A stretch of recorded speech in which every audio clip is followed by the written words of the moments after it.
जय हिंद दोस्तों। मैं हूं मेजर गौरव आर्य और आप देख रहे हैं गजली राइट। दोस्तों, महोत्सव चल रहा है प्राण प्रतिष्ठा का श्री अयोध्या में और प्रभु श्री राम घर आ रहे हैं। उत्तराखंड से यानी यूके से लेकर उत्तराखंड से लेकर यूनाइटेड किंगडम तक ऐसा सेलिब्रेशन का, ऐसा जश्न का, ऐसा एक एक एक हर्षोल्लास का जो मूड है वो आप देख ही रहे हैं। टीवी वाले आपको दिखा रहे हैं कौन आ रहा है, कौन जा रहा है, बड़े बड़े लोग आ रहे हैं, जा रहे हैं। मैं आज इसी चीज़ के ऊपर आपसे बात करना चाहता हूं दोस्तों, लेकिन भावनाएं कुछ अलग हैं और बहुत ज़रूरी हैं, बहुत अहम हैं और मैं चाहता हूं आप इसको समझें। किसी भी देश का दोस्तों कल्चर क्या होता है, ये हमारा संगीत, हमारा नाचना गाना, खाना पीना, शादी की रस्म, जब पैदा होता है, जब कुछ दुनिया से चला जाता है, क्या यही कल्चर है या इसके अलावा कल्चर कुछ और भी होता है? ये सोचना जरूरी है। हम जिसको कल्चर समझते हैं, क्या सिर्फ वही कल्चर है या इसके अलावा कुछ और भी होता है कल्चर, यानी कि संस्कृति?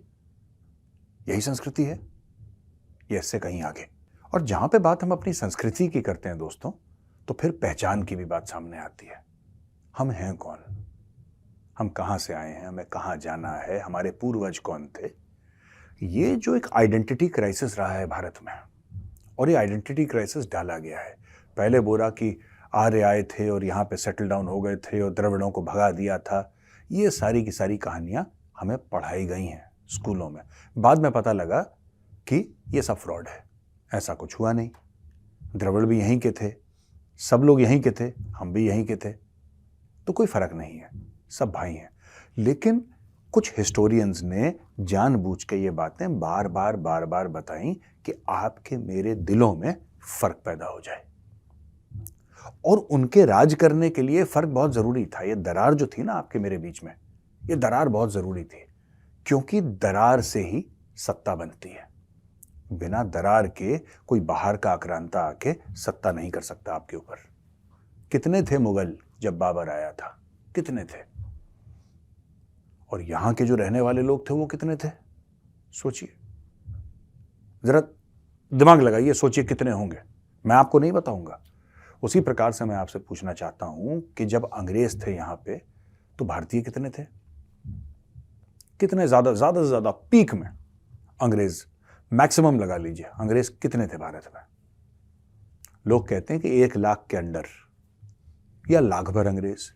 लाख भर अंग्रेजों ने उस जमाने में 25 से लेकर 30 करोड़ भारतवासियों के ऊपर राज करा। क्यों करा? क्या अंग्रेज हमसे बेहतर थे, हमसे सुपीरियर थे? नहीं, अंग्रेज ऐसे थे और हम ऐसे।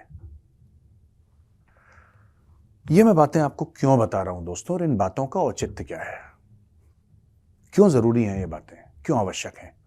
आज उसके ऊपर एक डिस्कशन हो जाए आपके मेरे बीच में, एक बात हो जाए आपके मेरे बीच में, कि हम फिर ये समझ लें आपस में कि भारत कहां जा रहा है और उस जर्नी का, उस पूरी जर्नी का हम किस प्रकार से हिस्सा बन सकते हैं।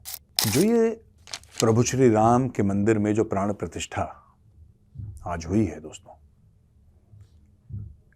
तो कई लोगों ने इसके खिलाफ भी बोला, कई लोग इसके साथ भी थे, ज्यादातर लोग साथ थे, कुछ कम लोगों ने इसके खिलाफ बोला, लेकिन बोला। ठीक है, उनकी अपनी राय है। हम उनको ये नहीं कह सकते कि ये मुजरिम है, इनको जेल में डालो, हम तो ये नहीं कह सकते, ना हमें कहना चाहिए, वो उनकी राय है। लेकिन मैं उन लोगों को भी आज कुछ बताना चाहूंगा। दोस्तों, ऐसा है कि आज सिर्फ प्राण प्रतिष्ठा नहीं हुई है, आज बहुत कुछ हुआ है। जैसे कई सालों के, कई सदियों के एक खुले घाव के ऊपर किसी ने मरहम लगा दी हो।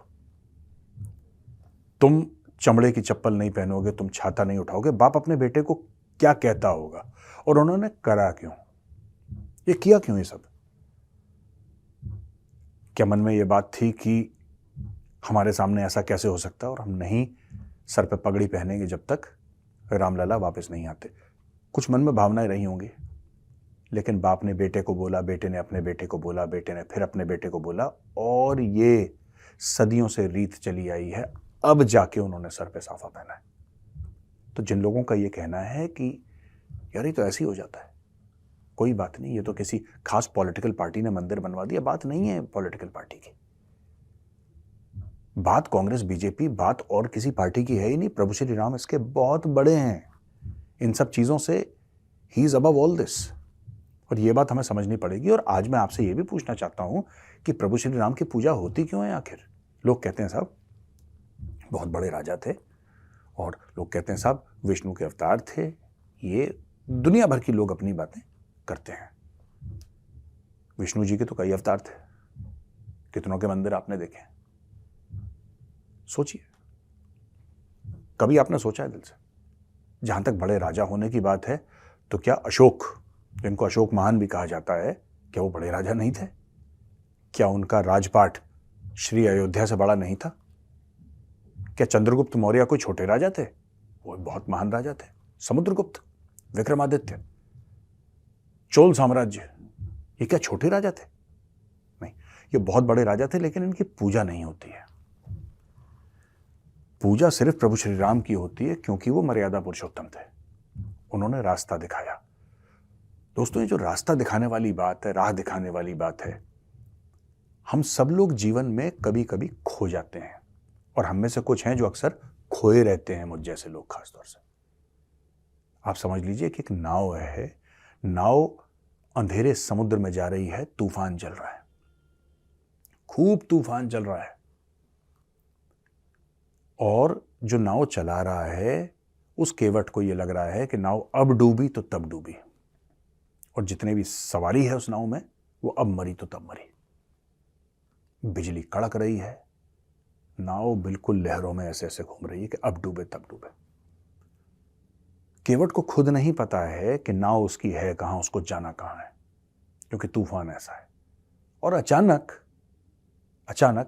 दूर, बहुत दूर उसको एक रोशनी दिखाई देती है, एक किरण दिखाई देती है।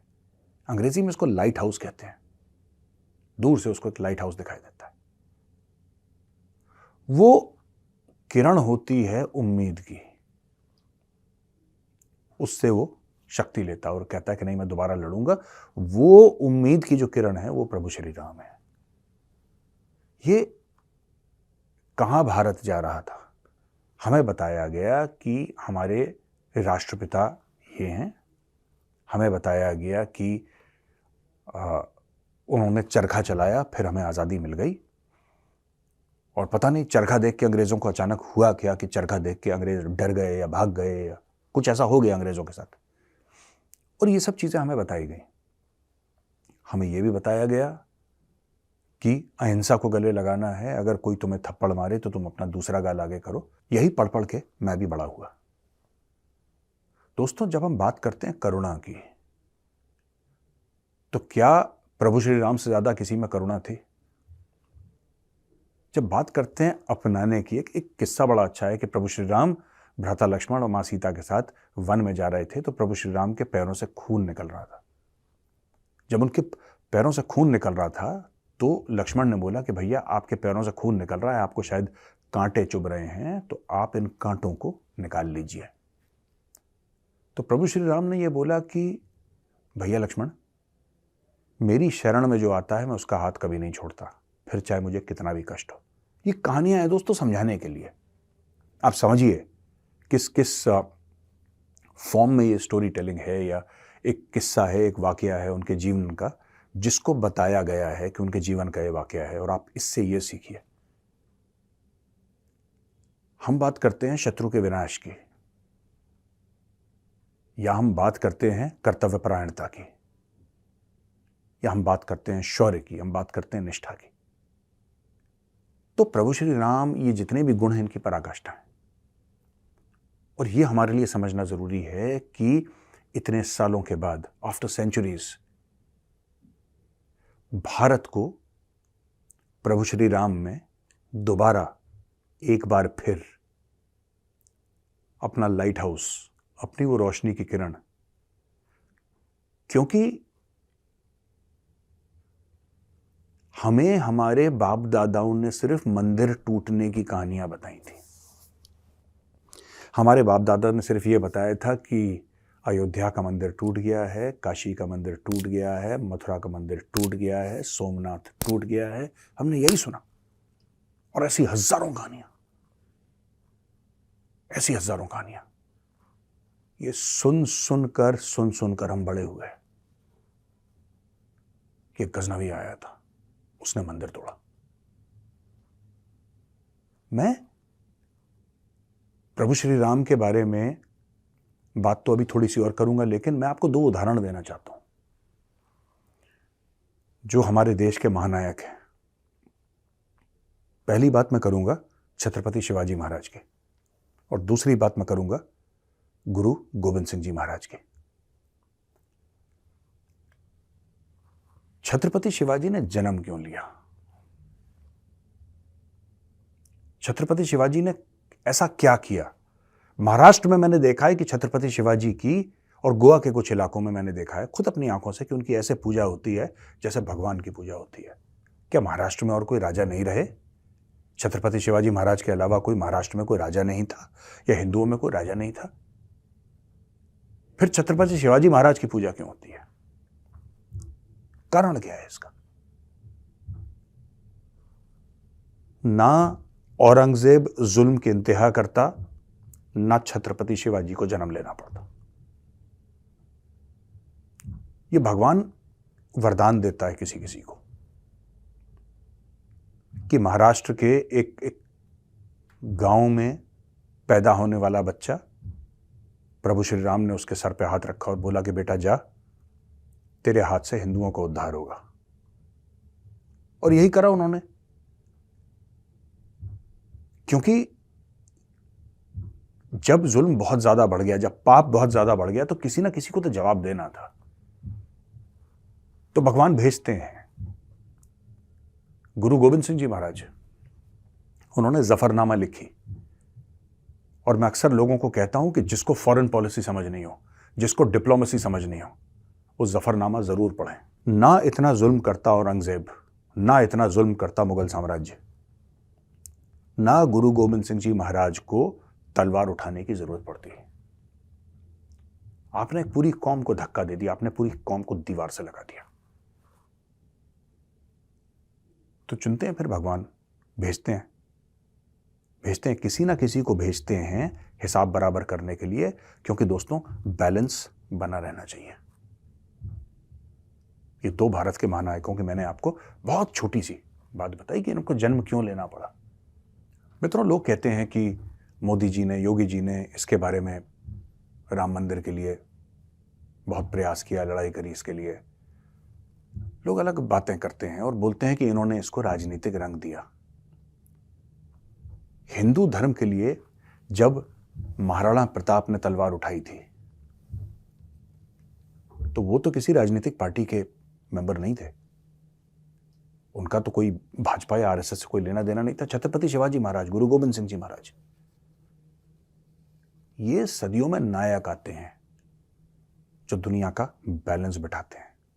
और मित्रों, जैसा मैंने आपको बताया, इन लोगों ने जन्म ही इसीलिए लिया था क्योंकि जब हिंदुओं के खिलाफ इतना अत्याचार हो चुका था, तो कोई ना कोई तो आता जो संतुलन बरकरार रखता। ये लोग आए संतुलन बरकरार रखने के लिए। आज कोई और है, सदियों बाद कोई और होगा, लेकिन यह भगवा ऐसे ही लहराता रहेगा। दोस्तों, जहां तक हम प्रभु श्री राम की बात करते हैं, मुझे ऐसा लगता है कि भारत में अब हम लोगों को एक डायरेक्शन मिली है। We were lacking in direction. हमारे पास वो मार्ग था ही नहीं जिस पे हम चलें। हर एक देश का होता, हमारे पास नहीं था, क्योंकि हमसे हमारे राम छीन लिए गए थे। ये दिलों में हमारी माओं ने जब बैठ के हमें सुनाया, हमारी बहनों ने, हमारे भाइयों ने हमें सुनाया, कभी मंदिर गए, तब हमें पता लगा